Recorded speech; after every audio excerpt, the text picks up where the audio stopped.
ایک چور کی سچی توبہ۔ ایک رات ایک چور شیخ احمد ناروانی رحمت اللہ علیہ کے گھر میں چوری کرنے کے لیے گیا۔ شیخ احمد کپڑے سینے کا کام کرتے تھے۔ چور ان کے پورے گھر میں گھوما پھر لیکن اسے کوئی چیز نہ ملی۔ وہ واپس جانا چاہتا تھا۔ شیخ نے چور کے خالی ہاتھ لوٹنے کو خلاف مروت جانا، اسے آواز دی، اس کی پیٹھ پر شفقت کا ہاتھ پھیرا اور دل منہ لینے والے انداز میں اس سے فرمایا، بھائی، خالی ہاتھ نہ جائیے۔ اسی وقت شیخ احمد نے کپڑا بننے کی کھڑی میں ہاتھ ڈالا۔ اس میں سوت کی وہ تان تھی جس میں کپڑا بن رہا تھا۔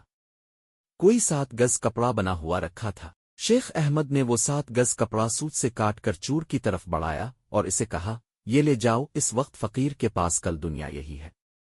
اگر مزید ہوتا تو دینے سے دریغ نہ کرتا۔ سرن دست یہی حقیر نذرانہ میری طرف سے قبول کر لو۔ چور نے وہ کپڑا لیا اور بوجھل قدموں سے گھر کی طرف چل پڑا، مگر شیخ کے حسن اخلاق کی تلوار اپنا کام کر چکی تھی۔ وہ شیخ کے کریمانہ اخلاق کے مقابلے میں اپنے رویے اور غلط کردار پر انتہائی نادم تھا۔ اس کی آنکھوں سے آنسو موتی بن کر بہہ رہے تھے۔ اپنی ندامت کے آنسوؤں سے دل کی طہارت حاصل ہوا کرتی ہے۔ دوسرے روز چور، اس کی ماں اور اس کا باپ سب آئے۔ انہوں نے شیخ کے قدموں پر سر رکھے اور توبہ کی۔ کسی نے کیا خوب کہا ہے، نشہ پلا کے گرانا تو سب کو آتا ہے، مزہ تو جب ہے کہ گرتوں کو تھام لے ساقی۔